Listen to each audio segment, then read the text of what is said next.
Assalamualaikum warahmatullahi wabarakatuh. Anak-anak, sebelum belajar berdoa dulu ya. Kali ini bersama Bu Rizka, kita akan belajar tentang manfaat tumbuhan bagi manusia.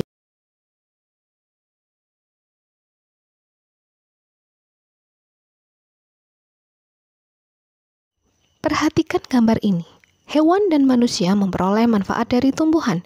Manfaat tumbuhan bagi manusia antara lain sumber energi bagi manusia, sumber vitamin untuk menjaga kesehatan tubuh, sumber oksigen untuk bernafas, pengikat air tanah, peneduh dan memperindah kehidupan di bumi. Manfaat tumbuhan bagi hewan yaitu sebagai sumber energi bagi hewan. Tumbuhan merupakan sumber bagi kehidupan manusia dan hewan.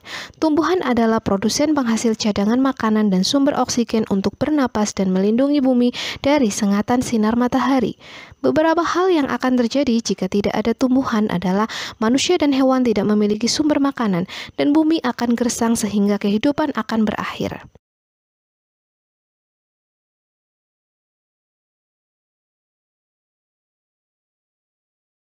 Nah, sekarang bacalah teks bagaimana jagung berkembang biak pada paragraf ke-1 ini.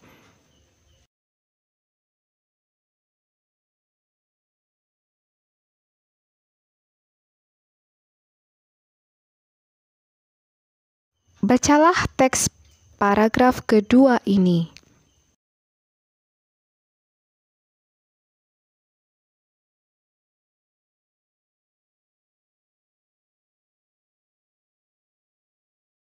Bacalah teks paragraf ketiga ini.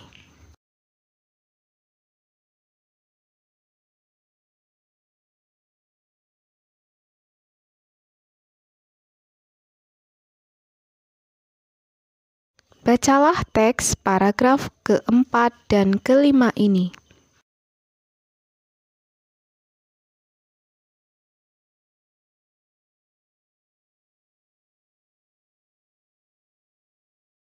Setelah kalian membaca kelima paragraf sebelumnya, sebagai latihan tentukan ide pokok masing-masing paragraf di dalam diagram Venn yang kalian buat. Hasil jawabannya nanti dikumpulkan dalam waktu yang ditentukan ya.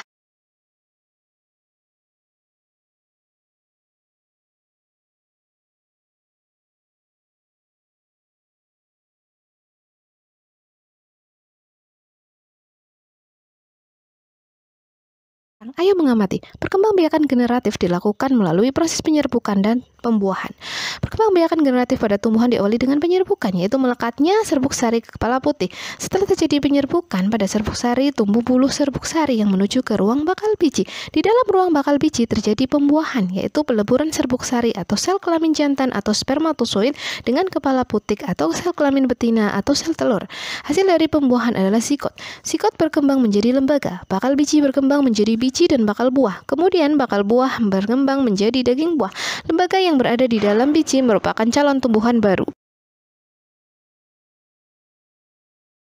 Memiliki arti penting bagi sebuah negara, bahkan setiap negara memiliki bunga nasionalnya masing-masing. Seperti halnya kita di ASEAN yang terdiri dari Brunei Darussalam, Kamboja, Indonesia, Laos, Filipina, Singapura, Malaysia, Myanmar, Thailand, Vietnam, serta Timor Leste memiliki kekhasan bunga tersendiri.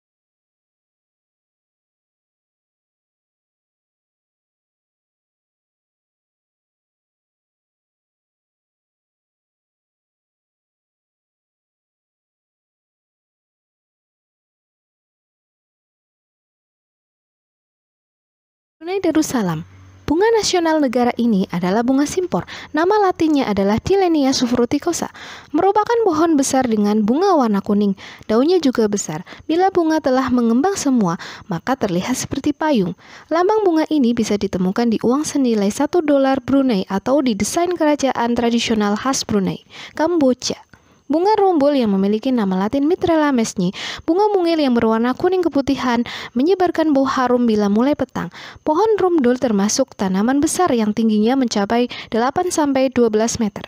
Wanita-wanita Khmer merah biasa juga menggunakan bunga yang satu ini.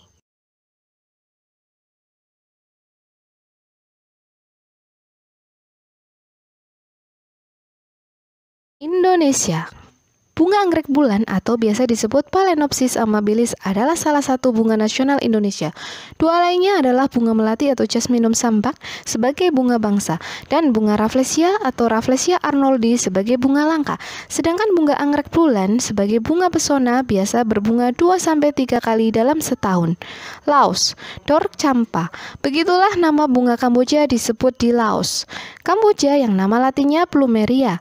Ini adalah bunga nasional Laos, menjadi lambang ketulusan dan kebahagiaan hidup. Biasa digunakan untuk dekorasi upacara keagamaan dan untuk ucapan selamat datang pada tamu.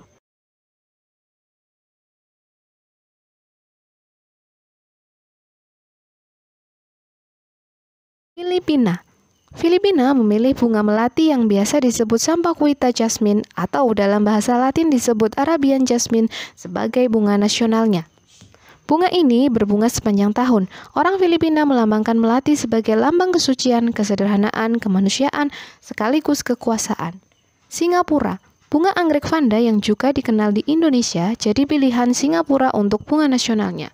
Yang dipilih adalah Vanda Miss Joaquim, merupakan anggrek hasil silangan. Keunikan anggrek ini menjadi bagian tak terpisahkan dari Singapura sejak 1981. Vanda Miss Joaquim berkaitan dengan Miss Joaquim melalui sejarahnya.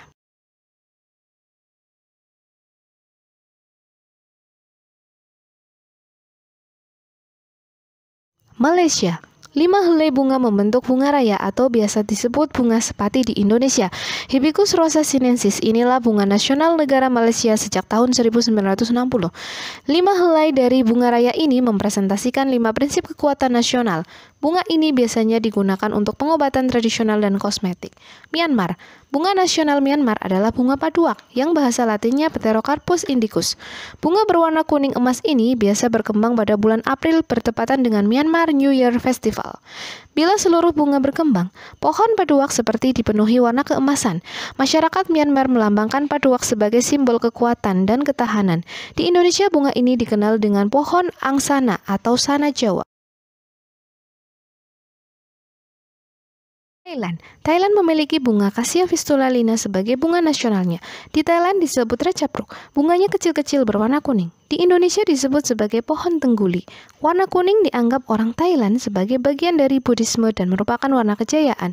Ratchapruk biasa berbunga pada bulan Februari hingga Mei sebagai simbol harmoni dan kesanan masyarakat Thailand. Vietnam, lotus adalah bunga nasional Vietnam, dalam bahasa latinnya Nymphaea lotus. Dipilih dari 4 bunga dan tanaman yang dianggap sebagai lambang berkah. 3 tanaman yang lain adalah pinus atau Pinus mercusi, bambu atau bambusa, dan krisan atau krisantem. Sebagaimana masyarakat timur, lotus yang dikenal sebagai teratai ini melambangkan kesucian, komitmen, dan optimisme masa depan.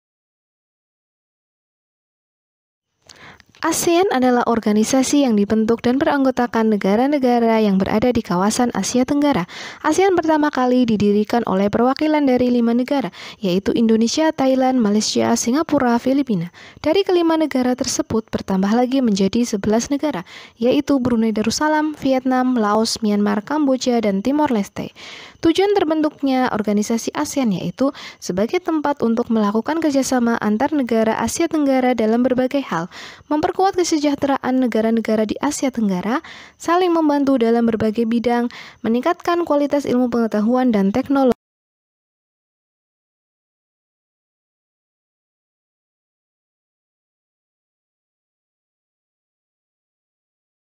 Demikian belajar kita hari ini. Kita tutup dengan doa dan mudah-mudahan bermanfaat. Sampai jumpa di lain kesempatan. Terima kasih. Wassalamualaikum warahmatullahi wabarakatuh.